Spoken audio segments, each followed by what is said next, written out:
Hey guys, today I'm going to show you how to make a halftone effect in Affinity Designer and make this kind of cool abstract poster design. So why don't we get started? It's pretty simple. This is a pretty beginner tutorial. And if you've used, halftone effects in Photoshop or Affinity Photo, this is completely different. So you don't need to know any of that stuff. So let's get into it. To start, I am just going to grab the ellipse tool here, or the circle tool, as I pretty much always call it. And I'm going to make a circle, just one circle. I'm going to zoom in a little bit. If you're curious, my page is just standard 8.5 by 11, but you can use, whatever you want. But if you're following along, might as well stick to the basics, especially if you really like it, then you can print it. So again, let's make a circle. So I'm going to draw my circle here, pressing shift so I have it nice and circular. I'm going to have it maybe about that big. Yeah, and then we will make it black. Get rid of the stroke color. I don't want to have a stroke on my circle. And so far, that's it. We draw a circle, and then with the circle selected, you press enter. There we go. So this brings up the move/duplicate tool, and it's kind of like a hidden dialog box here, which is a bit tricky, but you have to press enter. I don't know if it's anywhere up here, actually. I would hope so, but thus far, I know that you get to it by pressing enter. So now what we're going to do is we are going to duplicate this guy all the way across here. So how many duplications do we want? Let's say maybe 10. So we are going to click on duplicate, and we'll bring this up to about 10. And then because we want it going horizontally across the top here, I'm just going to click here and bring it like so until we've got it going to the other side of the page, just like that. All right, so this is a really easy way just to duplicate any shape right off the bat. And now what we are going to do with these circles, specifically for our halftone effect, is we are going to adjust the scale. So I'm going to bring the scale down, and that makes the ones at the very end a little bit smaller. There we go, about. This one you just have to eyeball it to see where it's good. I'm going to go about 90%. There we go. I may change that later, but for now that's good. And then we just hit OK. So the one thing that really bugs me about this is that because they've all gotten, each circle has gotten smaller in its own little area, now the spacing between each circle is completely off. So to fix that, we are going to select all of them because they are already ungrouped. So select all of them, and we are going to go up here to the alignment tools, click that, and we are going to go to space horizontally, and then it just distributes everything really nice. So now we have the same amount of space in between each one. Now that may not be what you're after. You might actually like this, but I really like it with the proper spacing. Otherwise it drives me nuts. Okay, next I'm going to select all that, and I'm going to group it with Control G. So now it is one single object. And then we are going to do exactly what we did before. We're going to select this whole thing, and again click enter, which brings up our move duplicate. And again, we're going to hit duplicate. Actually, before I do that, I'm going to zoom out a bit so we can see where we are going off the page here, just to make sure we don't actually go off the page. So again, select and enter. And how many times should we duplicate it? Well, if we went 10 this way, we could maybe go like 12 maybe this way. So we'll do about 12. We can go up to 15. Let's try 15, see how that works. And then this time, because we are duplicating it vertically, we are going to use the vertical ones here. So click on that and just move it from side to side, and you will see it duplicating itself vertically. Lovely. Now we could make that a bit tighter, but again, you'd have to go back and kind of duplicate everything as you started or when you started. So we could up the amount of duplications and make that a bit tighter, but we don't want these really. We could have them touching, but I don't know if we want that. Maybe we'll try it like that. I think that works, and then press OK. So now we have this kind of cool halftone-y sort of effect. So I'm just going to select that whole thing and group it all together. So now that we have our giant batch of circles, I'm going to grab the corner here and I'm just going to flip it on its side and stick it right in the middle here, just dragging the corners in so we have it a bit smaller. Now I think the spacing could probably be tightened up a bit. I think it's just not, there's just a bit too much space in here. So I'm gonna Control Shift G, that's the one. So now each one of these, actually I'm gonna do that one more time, Control Shift G. So now they are all their own individual little circles. And then I'm going to select each of these lines independently, like so. This is tedious, but fortunately there's not too many here. And select and select. Okay, now I'm going to use the same alignment tools and I'm going to bring this last one up a little bit, just to here, and then select the whole thing again. Go up to my alignment tools and go space vertically, and then it just tightens up the space a little bit. And if you want to keep doing that, you can just bring the last one up a bit, select all of them, and space vertically. So when you are happy with the space, you can just select it all and go Control G and group it all together so it's a nice little happy family of circles. Yeah. Okay, now next what I want to do is duplicate this. Duplicate, I say that properly? Do that to the bottom of the page. So I'm going to go Shift, Alt, and drag it. And as you can see, there's already some like cool effects happening here. You can do some pretty cool stuff with this. I really like this. See, like that's cool.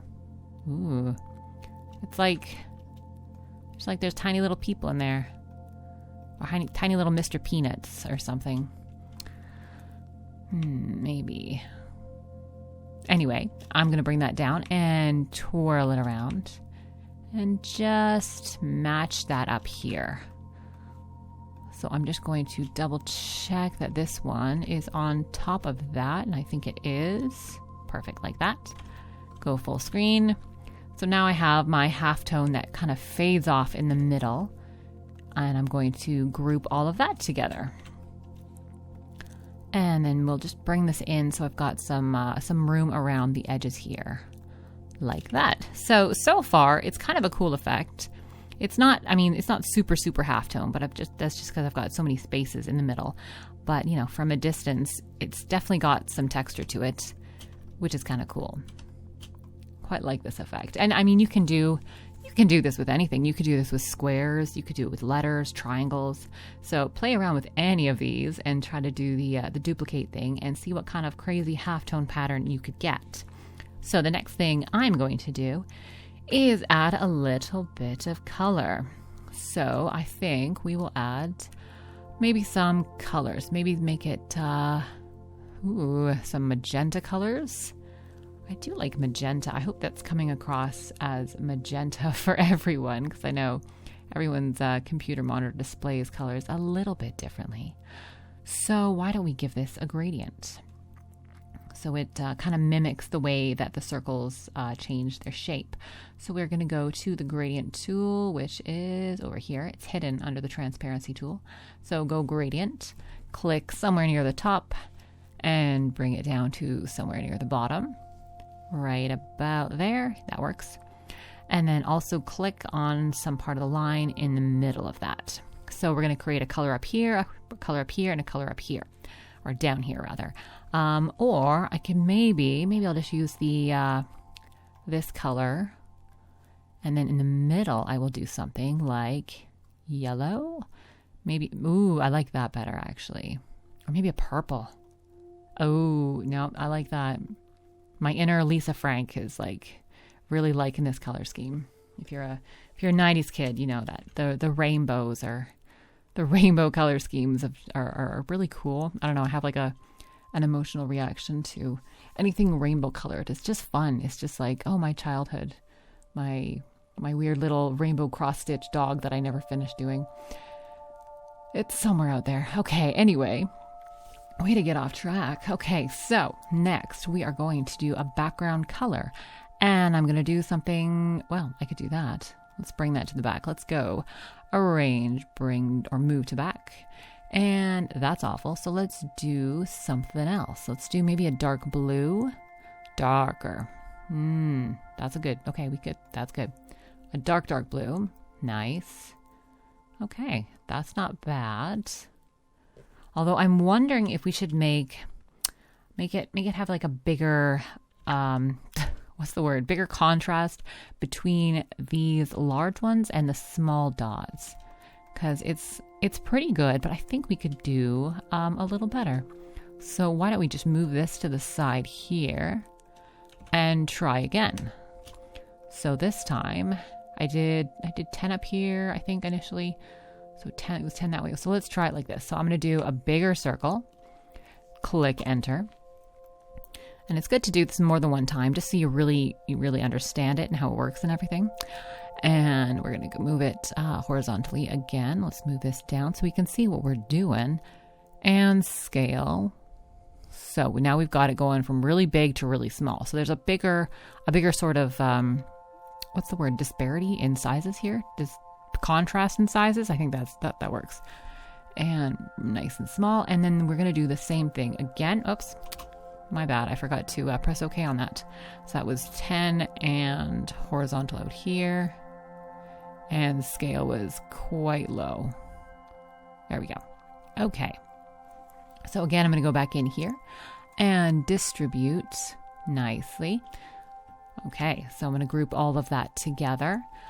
And I'm going to do the same thing. So click on that, press enter, and duplicate 10 times. Just type in 10 and do it vertically now. All the way down the page. Maybe we'll go to 9 because that's, yeah, we'll try 9 because we don't want these, I mean, we can have them bumping up against each other, but I don't really want to do that. So we'll do it at 9 and then OK. And then I will select all of this. And I'm going to do the same thing I did before. Flip it around. Bring it over here. And do the same at the bottom. Flip that around. And join up just those little circles down there. Okay, I like the sizing of this better. So I'm just going to select those two. Actually, I should make sure those are not on top of each other properly. So just move these so they are creating perfect little circles in here. I think that's got it. We'll zoom out, select all of this, bring it down in size to about there. So we have the same amount of space at the top as we do at the bottom. Yeah, I like that. Okay, yeah, that's way better. I think this just didn't, this size of these circles were just simply too close to those ones. So this, we are going to do the same thing and see if I can grab that. No. I want to grab the gradient color, but it doesn't let me do that. So we'll do what we did before. Make that the magenta, make this the magenta, and select in the middle and make that the purple. Make it nice in the middle here. There we go. And I'm just going to grab the same background and just do my Shift Alt or my Alt Shift. What is it? Shift Alt? Yeah. So much muscle memory, and then you're like, oh wait, what did I press? Let's maybe make this a bit dark or maybe a bit grayer. Yes, better. Okay, so I'm liking this. It's interesting. This one actually looks a bit more. I don't know. I like the look of this one. This one's a bit more intentional, but this one is a bit sneakier. Does that make sense? It's a bit sneaky, but it still works. But I think I like this one for the effect that I'm going to try for anyway. So what to do next? All right, why don't we move in a bit so you guys can actually see what I'm doing. I'm just going to bring this in a bit. I kind of want to have some bigger borders here. So yeah, I like the border around that a bit more. Maybe I will drop... I like this gray, but I'm wondering if we should make it just a bit lighter. Maybe about to there. Okay. Again, this probably looks completely different on your monitor than it does on mine, especially since I'm doing this at nighttime. So I've got like the warm filter thing on my monitor, so it's all nice and warm tones, but it's not actually going to record like that, which is always interesting to try to remember if you're working late as a designer and color is important, to maybe turn that part off so you don't have that sort of warm nighttime cozy feature filter on top of everything, because it could make things difficult in the morning. Okay, so now to do something cool, we're going to take this and alt drag it, and I mean that's already pretty cool. Look at that. That's pretty cool. I like that. And now we play with the filters, or the layer blend modes. That's the one, not filters. We could play with the filters too, but blend modes are just in here in the layers panel. And I think I'm going to try, what do we want to try? Not that one. Not that one.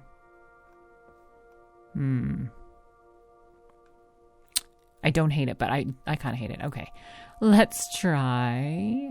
Ooh, some of these are pretty nice. Divide is a no. Exclusion difference. That's pretty cool, actually. Why don't we try maybe color dodge? How does that look? Okay, I think I like the color dodge. Where did that go? Color dodge, yeah. So color dodge. Oh wait, that was the other one. I grabbed the wrong one. Let's bring that back. Undo. So yes, the top one, I like color dodge. There we go. And I will bring that up to maybe here. And what if I duplicate that again? Ooh, that's cool. Okay, so if I want the one up here, I'm just going to take off my my canvasy stuff, my clip to canvas.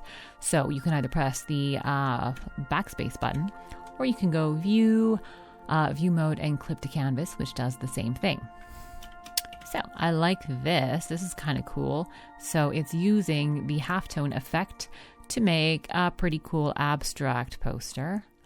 And I quite like it. I am cool with that. Now, the question is, what do I do with this guy? Do I bring them to the sides? I kind of like that too. The only thing I don't like is how this is not to the edge of my page, even though I have my snapping on. See, it's on. My snapping's on. But it did not do the snapping. Am I good on the other side? It's one of the great pains of designers is when we export something and we realize we didn't bring the background color right to the edge, and there's just this tiny line of white. Drives us all mad. Okay, so I am liking this. I like the messiness here. I like the kind of effects it's making. I am pretty happy with that. I think that looks actually pretty cool. And now if you are curious, we can go back and do the same thing with this guy. So we'll just take that and we'll press Alt and drag and duplicate it up there.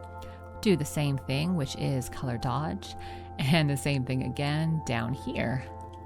So you can check out the difference. I think this one definitely is a bit more dramatic, but this one, interestingly, could work maybe better for the background of a something. Yes. We could do, like if you had, maybe not a book cover, but maybe a book cover, like a party announcement. You could have it on the front, or this here, and you could have it like this with all your text inside here. You could even put like a cool effect on this, or maybe just a slight transparency like that. But better. Like that, but better. Maybe a yellow. I think you get the idea. Point is, this is, it makes for like a cool background or something. Okay, that's a bit bright. But yeah, this one definitely more dramatic. This one a bit more peaceful, a bit more ordered and disciplined. But I think when we're making abstract stuff, it's nice to have a bit of drama. So you can go ahead and play around with this one as much as you want. You can see what kind of effects you get if you take this, and I'm gonna unsnap here so we can actually bring this all the way around without being forced to align to something. So how about that? Okay, that's cool too.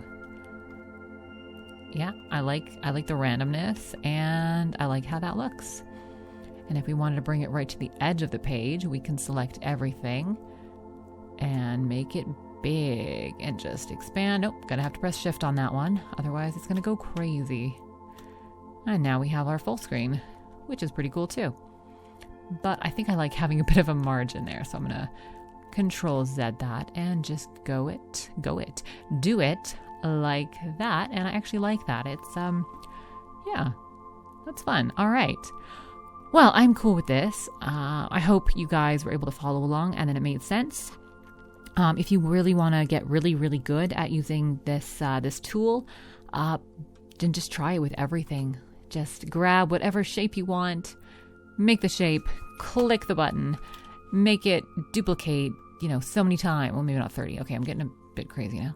And then just, duplicate it and scale it down and do some really fun stuff with it. If you want the more you play with it, the better you are going to get with it. And whoops.